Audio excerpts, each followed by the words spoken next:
ربنا إنك تعلم ما نخفي وما نعلن وما يخفى على الله من شيء في الأرض ولا في السماء.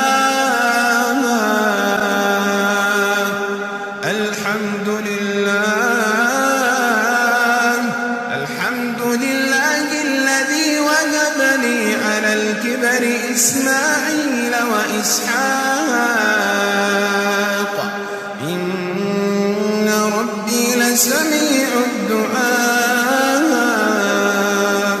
رب اجعلني مقيم الصلاة ومن ذريتي ربنا وتقبل دعاء.